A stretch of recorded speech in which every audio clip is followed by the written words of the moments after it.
देखिए, आज हम शुरू कर रहे हैं एक्सरसाइज 2.1 क्लास 9th। तो हम इसके पहले क्वेश्चन की तरफ बढ़ते हैं। फर्स्ट क्वेश्चन है हमारा, which of the following expression are polynomial. यानी हमें ये कुछ एक्सप्रेशन दिए हुए और हमें इसमें ये बताना है कि इनमें से पॉलिनोमियल कौन नहीं है in one variable and which are not. State reason for your answer, तो ये बताना है। तो देखिए, जब हमने इसका इंट्रोडक्शन पढ़ा था पॉलिनोमियल का, तो हमने आपको एक बात बताई थी, उसको एक बार रिपीट कर लेते हैं कि इफ़ द पावर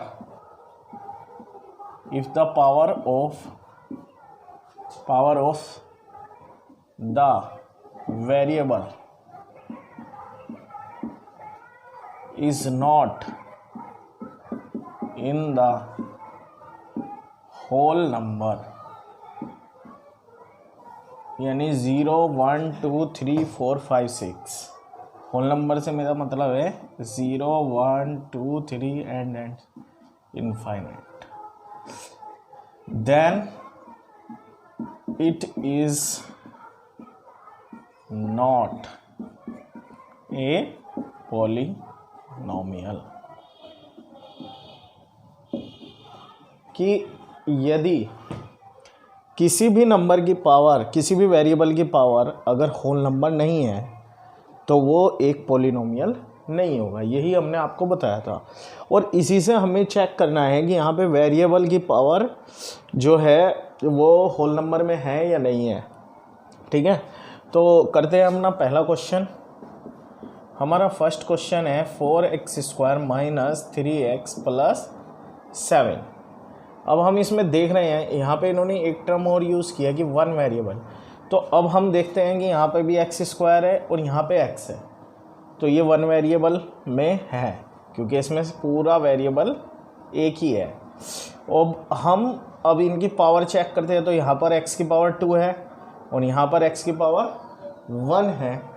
तो हम इसको लिख सकते हैं कि yes, it is a polynomial in one variable.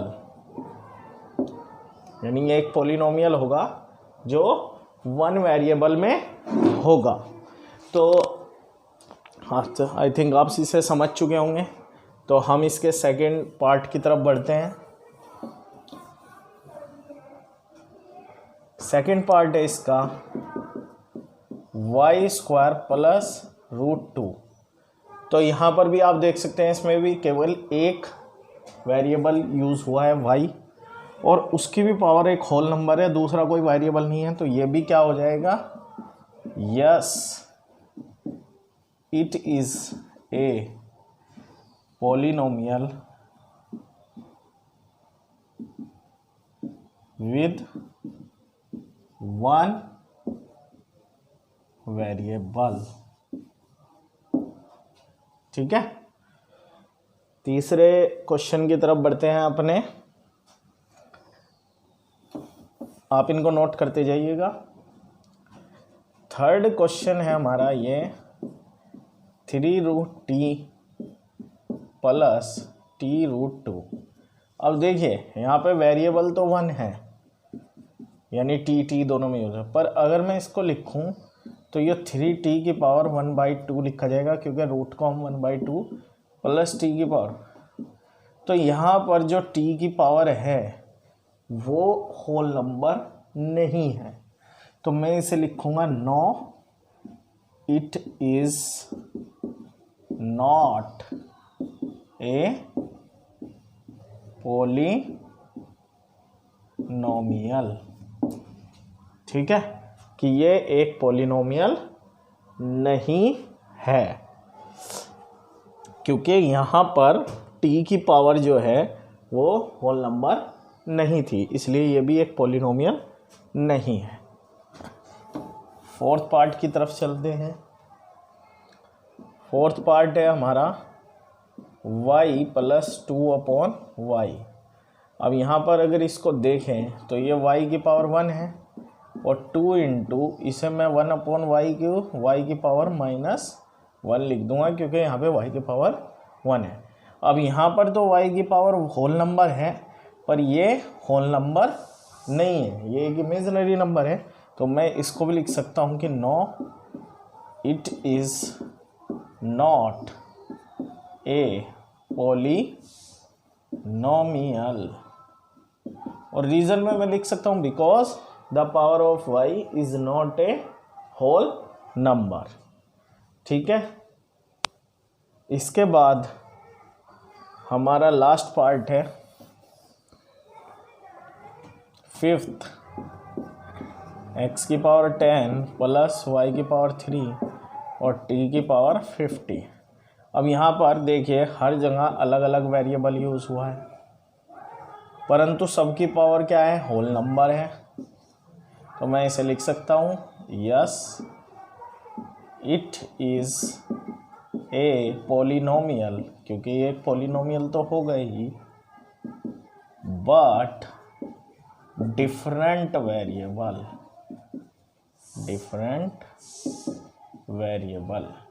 क्योंकि इसमें एक वेरिएबल नहीं है, अलग अलग वेरिएबल है। तो आपको पहला क्वेश्चन समझ में आ गया। अब इसको आप नोट कर लीजिए। तो चलते हैं अपने सेकंड क्वेश्चन की तरफ। अब दूसरा क्वेश्चन जो है हमारा वो है कि right the coefficient of x square, यानी एक्स स्क्वायर का कोफिशिएंट लिखना है in each of the following, सभी में। तो अपना पहला क्वेश्चन है हमारा 2 + x² + x। देखिए पहली बात बता दें कि कोफिशिएंट क्या होता है कि जिस वेरिएबल का कोफिशिएंट पूछा जाता है उसके साथ की जो हमारी कांस्टेंट टर्म होती है, उसके साथ जो भी कांस्टेंट टर्म होती है वो हमारा उस वेरिएबल का कोफिशिएंट कहलाता है। फॉर एग्जांपल यहाँ पर फर्स्ट क्वेश्चन में हमारी x² के साथ कोई कांस्टेंट टर्म नहीं है, बट हम कभी भी x² को अकेला नहीं मानते, हम मानते हैं कि 1 × x²। तो इसी के साथ x² की जो कोफिशिएंट टर्म हो जाएगी, यहाँ लिख देंगे फर्स्ट क्वेश्चन में कि coefficient of x² = 1। Second question में आप देख सकते हैं हमारा कि x² के साथ माइनस का निशान लगा हुआ है, तो यहाँ पर कोफिशिएंट ऑफ x² ये हो जाएगा -1। थर्ड क्वेश्चन में हमारा x² के साथ क्या है कोफिशिएंट 5/2। तो थर्ड क्वेश्चन में हम लिख सकते हैं कि coefficient of x² = 5/2। And fourth, अब यहाँ आप देखें यहाँ तो x² है ही नहीं, तो कोफिशिएंट क्या होगा उसका, कुछ नहीं। यानी हम किसी भी एक चीज़ को लिख सकते हैं, जैसे ये 1 है तो हम इसमें कुछ भी ऐड करके 0 × x² लिख सकते हैं, क्योंकि 0 में x² का मल्टीप्लाई हो गया तो यहाँ पर 0 आ जाएगा, तो उसका कोफिशिएंट x² का क्या हो जाएगा 0।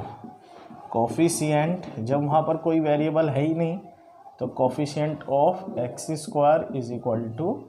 = 0। तो हमारे चारों क्वेश्चन सोल्व हो गए, प्लीज़ नोट डाउन। तो अब हमारा थर्ड क्वेश्चन है एक्सरसाइज 2.1 का कि give 1 example of each of polynomial of degree 35। यानी एक एग्जाम्पल तो हमको देना है, एक पॉलिनोमियल है जिसकी डिग्री 35 है और एक मोनोमियल जिसकी डिग्री 100 हो। तो फर्स्ट पार्ट पर हम गौर करते हैं कि पॉलिनोमियल लिखना है जिसकी डिग्री 35 हो। तो ये हमने आपको डिस्कस किया था कि जिसकी हाईएस्ट पावर होती है वही डिग्री होती है। तो हाईएस्ट पावर यानी डिग्री 35 है, तो यानी उस पॉलिनोमियल की हाईएस्ट पावर कितनी होनी चाहिए 35। तो मैं इसको लिख सकता हूँ x की पावर 35 ये भी पॉलिनोमियल है, इसमें मैं लिख दूँ प्लस एक्स की पावर 25 प्लस एक्स की पावर 10 प्लस 1। ये मैं ऐड करता चला जाऊँ कोई फ़र्क नहीं पड़ता, मेन है एक्स की पावर 35। अगर आप ये भी लिखकर छोड़ देते हैं तो भी ये आंसर सही है। इसमें कुछ भी टर्म आप बढ़ा सकते हैं, पर जो x की पावर 35 है उससे वैल्यू, उससे पावर कम ही रहनी चाहिए, उससे पावर ज़्यादा नहीं होनी चाहिए। अगर पावर ज़्यादा होगी तो वो आंसर आपका गलत हो जाएगा। तो x की पावर 35 प्लस x की पावर 25 x की पावर 10 एज इट इज़, आप इसके बहुत सारे आंसर लिख सकते हैं। सेकंड है कि जिसमें मोनोमियल, अब मोनोमियल की अगर बात करते हैं तो मोनोमियल हमने पढ़ा था कि जो एक टर्म होगी, अगर किसी पॉलिनोमियल की केवल एक टर्म होगी वही मोनोमियल होगी और उसकी डिग्री 100 होनी चाहिए। तो इसका आंसर हो जाएगा x की पावर 100, और यही इसका आंसर है क्योंकि ये एक ही टर्म है और इसकी डिग्री भी 100 है, तो यही इसका आंसर है। ठीक है, ओके, इसे आप नोट कर सकते हैं। Question number 4, write the degree of each of the following polynomial. हर एक पॉलिनोमियल की डिग्री बतानी है, जिसमें हमें पहला क्वेश्चन दिया है 5x² plus 4x² plus 7x। तो डिग्री हमने बताया था the highest power of a polynomial, the highest power of a polynomial is called the degree of the polynomial, यानी जिस पॉलिनोमियल की डिग्री पावर जितनी ज़्यादा होगी वही उसकी डिग्री होगी। तो फर्स्ट क्वेश्चन में हम देख सकते हैं कि यहाँ पर हाईएस्ट पावर जो है वो 3 है, तो फर्स्ट क्वेश्चन की जो डिग्री है वो भी कितनी हो जाएगी, 3। सेकंड क्वेश्चन में आप देख सकते हैं हाईएस्ट पावर कितनी है, 2, तो इसकी डिग्री भी कितनी हो गई, 2। थर्ड क्वेश्चन में पावर की जो डिग्री है वो 1 है, तो इसकी हाईएस्ट पावर 1 है, तो इसकी डिग्री 1। और फोर्थ क्वेश्चन को आप थोड़ा समझें, चूँकि ये 3 है तो मैं इसको 3 × 1 लिखूँ, और जब बताया कि 3 1 जो होता है वो x की पावर 0, तो इसकी डिग्री कितनी हो गई, इसकी डिग्री हो गई है 0। इसको हम ज़ीरो पॉलिनोमियल भी बोल सकते हैं, इसको ज़ीरो पॉलिनोमियल। ठीक है, तो प्लीज़ नोट डाउन। अब हमारा लास्ट क्वेश्चन है, 5th question, classify the following as linear, quadratic and cubic polynomial. यानी ये हमें कुछ एग्जाम्पल दिए हुए हैं और इसमें हमको ये बताना है कि कौन सा हमारा लीनियर पॉलिनोमियल है, कौन सा क्वाड्रेटिक और कौन सा क्यूबिक। तो मैं आपको बता दूं कि हमने इसके इंट्रोडक्शन में डिस्कस किया था कि जिसकी डिग्री, हम इसको किससे पहचानते हैं, डिग्री। अगर डिग्री 1 है तो वो हमारा लीनियर पॉलिनोमियल होगा। अगर डिग्री कितनी है, 1।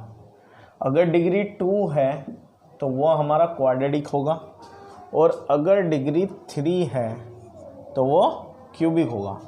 तो फर्स्ट क्वेश्चन जो है हमारा x² प्लस x, हम इसकी डिग्री लिख सकते हैं, इसकी हम डिग्री लिखेंगे कितनी है, हाईएस्ट पावर 2, तो ये क्या हो गया हमारा, so it is a quadratic.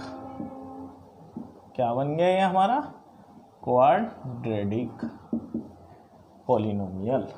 ठीक है, इसी तरह हम अपने सारी चीज़ों को लिख सकते हैं। सेकंड को अब हम देखते हैं। सेकंड में हमारा है x - x³, इसकी भी हम डिग्री लिखते हैं, इसकी डिग्री है 3, तो ये क्या हो गया, so it is a cubic polynomial. ये क्या है, एक क्यूबिक पॉलिनोमियल। ठीक है, इसके बाद अब हमारा थर्ड क्वेश्चन है y plus y square plus 4। यहाँ पर हाईएस्ट डिग्री कितनी है 2, डिग्री कितनी है 2, तो 2 पे कौन सा होगा, इट इज ए क्वाड्रेटिक, क्या हो जाएगा क्वाड्रेटिक। फोर्थ पर चलते हैं, आप इनको नोट करते रहिएगा। फोर्थ है 1 प्लस एक्स, एक्स की पावर कितनी मानेंगे 1, डिग्री कितनी हो गई 1, तो क्या हो गया ये लीनियर, ये क्या हो गया लीनियर पॉलिनोमियल। ठीक है, इसको नोट कर लीजिए। इसके बाद फिफ्थ है 3t, यहाँ पे t की पावर 1 लेंगे, डिग्री कितनी हो गई 1, तो ये क्या हो गया लीनियर, ये भी क्या हो गया लीनियर पॉलिनोमियल। इसके बाद हमारा 6 है आर स्क्वायर, इसकी डिग्री कितनी हो गई 2, तो 2 डिग्री होने से ये भी क्या हो गया क्वाड्रेटिक। आप आगे क्वाड्रेटिक पढ़ेंगे तो इसके बारे में ज़्यादा अच्छी तरीके से समझ लीजिए कि जिसकी डिग्री 2 होती है वो एक क्वाड्रेटिक पॉलिनोमियल होता है। और लास्ट है हमारा 7x3, x की पावर कितनी है 3, तो डिग्री कितनी हो गई 3, तो ये क्या हो गया आपका क्यूबिक पॉलिनोमियल। तो इसी के साथ हमारी एक्सरसाइज 2.1 जो है वो कंप्लीट हो गई। जल्दी हम आपको एक्सरसाइज 2.2 के साथ मिलेंगे। धन्यवाद।